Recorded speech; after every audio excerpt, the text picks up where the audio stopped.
Welcome to another edition of Courtside with Rob and Washut. But before we head over to the arena, I want to give a big thank you to our sponsors of the show, Group Therapy Bike Tours and Slim Chickens.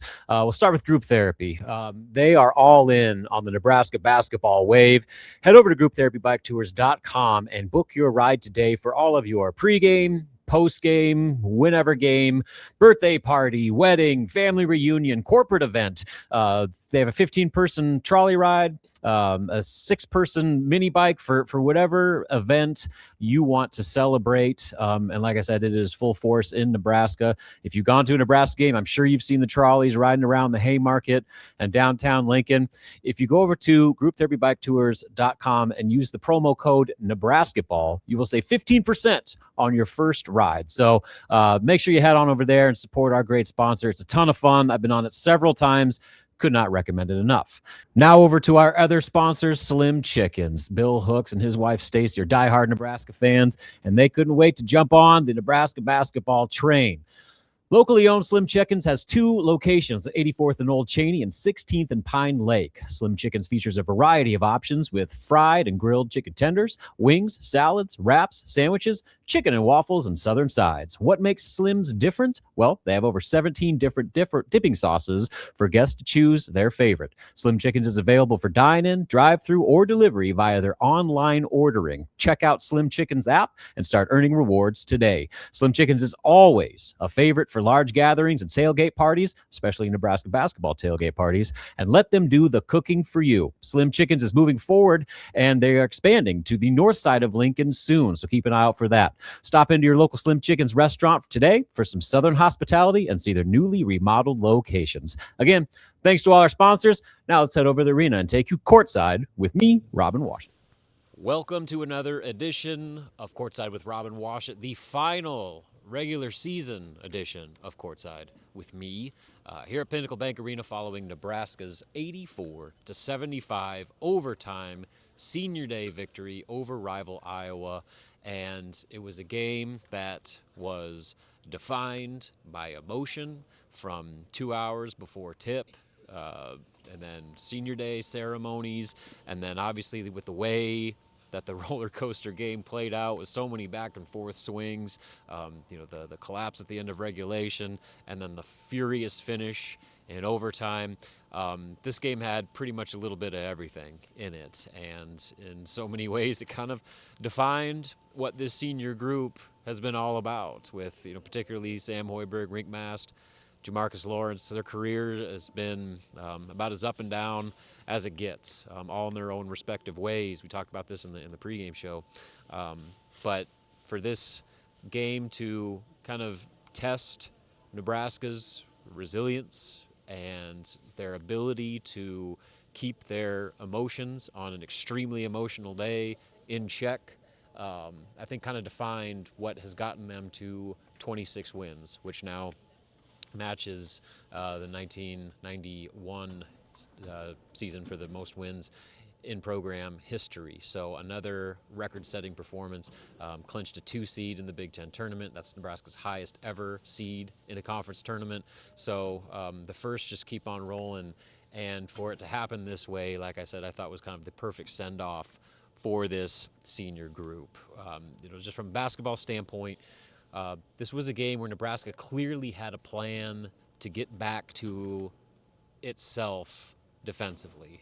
That UCLA game had a lot of issues, particularly on the defensive glass, their inability to finish possessions, and the way that UCLA was kind of really able to do whatever it wanted, with 10 3-pointers, 26 paint points, and really just kind of dictated the game from start to finish. And looking back, that was maybe as frustrating of a defensive effort as Nebraska's had, because while their offense has kind of been up and down, hot and cold all year, they've always been able to lean on that defense. And so going into this game, they had to get back to that, especially against an Iowa team that plays the exact same way, where they win with defense, they win with physicality, and just kind of muck it up and make you work for every point on every possession. So Nebraska had to answer that call defensively, and I thought they did an extremely good job, starting with their ability to shut down Bennett Sturtz, the All-American, All-Big Ten point guard, who came in averaging 20.5 points per game. They shut him down as well as any team in the Big Ten has. 11 points total on 4 of 10 shooting, 2 of 7 from 3, and of those 11 points, only 4 came in the second half and overtime. He was scoreless in the final 5-minute period when Iowa needed him the most. So Nebraska made a clear effort that Bennett Sturts was not going to beat them. If Iowa was going to win this game, other dudes were going to have to step up. And I guess to the Hawkeyes' credit, other guys did step up. Cooper Cook and Cale Combs had big-time games, 18 points apiece. Cooper hit 6 of 13 threes. 6 of 12 threes, where Combs was kind of a steady Eddie guy with 18 and 5 over 43 minutes. And so like they got the type of games that they needed to combat what Nebraska was forcing them to do. But I don't think Nebraska wins this game if they don't lock up Sturts the way that they did for 45 full minutes. Bennett Sturts did not sit on the bench for a single second of play in this overtime game, and that's kind of what he's been doing all year. And so Nebraska had to be up for that challenge, and they were every bit of the way on that end of the floor. And so that's kind of where it started. But then offensively, you go back to that loss in Iowa City, Nebraska's offense had all sorts of issues. They couldn't even run their offense because of how physical Iowa was defending them. They were just bullying Nebraska on and off the ball, and the Huskers really had no response to that. Scored 52 points in what was probably one of their worst offensive performances of the season. So while they needed to get back to being themselves defensively, they also had to figure out some solutions on offense. And I thought that the flow was a lot better. Part of it, too, why Nebraska was better offensively is because they actually finished possessions on the other end of the floor. Iowa had, 12 offensive rebounds in that game at Carver Hawkeye, which allowed them to completely take the air out of the basketball, control the pace from start to finish. Tonight, they had 7 offensive rebounds for 10 second chance points. So Nebraska kind of eliminated that part of it, or at least controlled that part of it, to where they were able to play with more tempo and pace because they weren't taking the ball out of the basket. They were getting defensive rebounds and actually ended up only losing the rebounding margin by 3, whereas the Hawkeyes dominated that area in the first meeting. So because of their ability to finish possessions at a much higher rate, the offense was able to get started at a much quicker pace than they were in the first meeting, and that led to a lot more flow. Nebraska had 18 assists on 27 made baskets, and they turned it over 12 times, and Iowa got 11 points off of that. But I think for the most part, while there were some lapses here and there, you saw a much better offensive execution for the majority of this game. And, they didn't necessarily shoot it all that well. They did hit 10 threes, but nobody really, Price Sanford was 2 of 7. Rink Mass was 2 of 6. Jamarcus Lawrence was 2 of 6.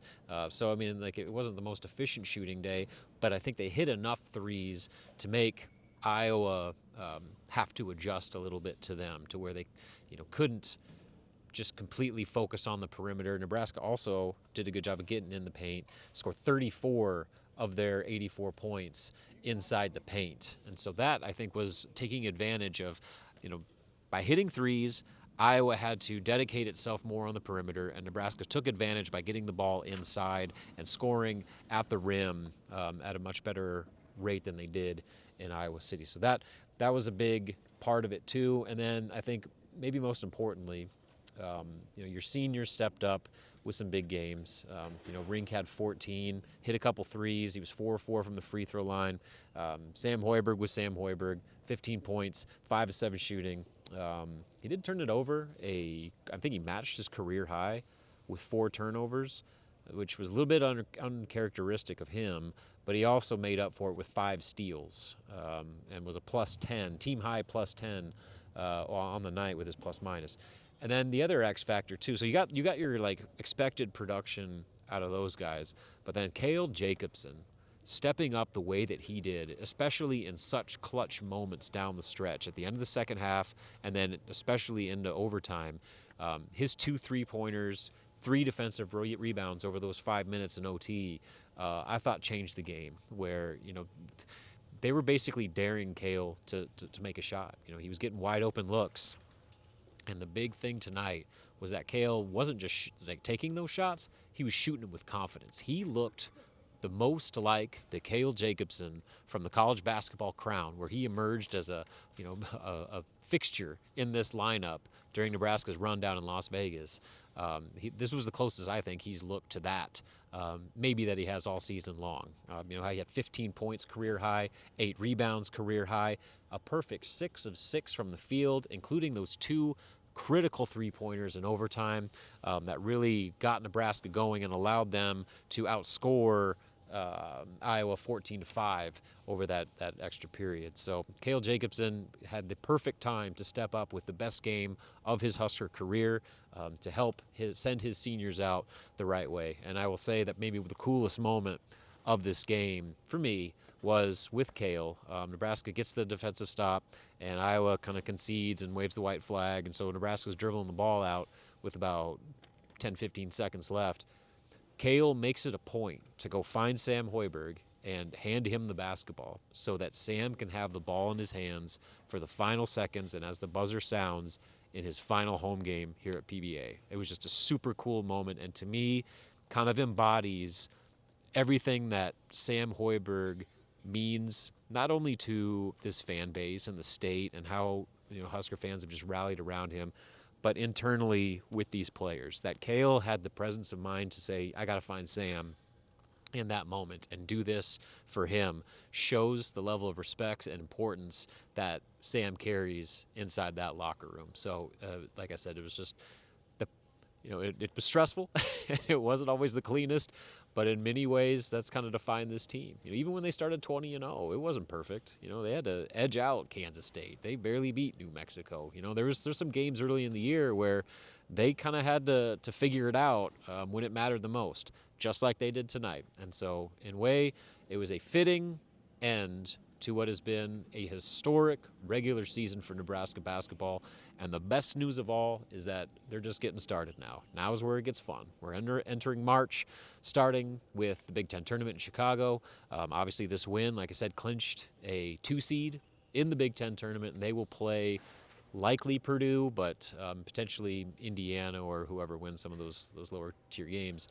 So it's going to be a tough matchup in Chicago, but by winning this game, they are basically playing with house money, in my opinion. I think that no matter what happens at the Big Ten tournament, Nebraska is in a strong position to secure not just a 3 seed in the NCAA tournament, but also potentially lock in a spot in Oklahoma City, their number one preferred destination for the NCAA tournament regional sites. So it was a good day. Good day to be a Husker, good day to be a Nebraska senior, good day to be Cale Jacobson, and a darn good day to be a Nebraska fan, especially finally getting that win over Iowa for the first time in a long time. I'll sign off for now. It's been a fun ride so far here at PBA. And like I said, the fun's just getting started here entering postseason play. Thanks for tuning in. Thanks to our sponsors, Group Therapy Bike Tours, Slim Chickens. And we will see you at the United Center in Chicago with another edition of Postseason, Courtside with Rob and Washut.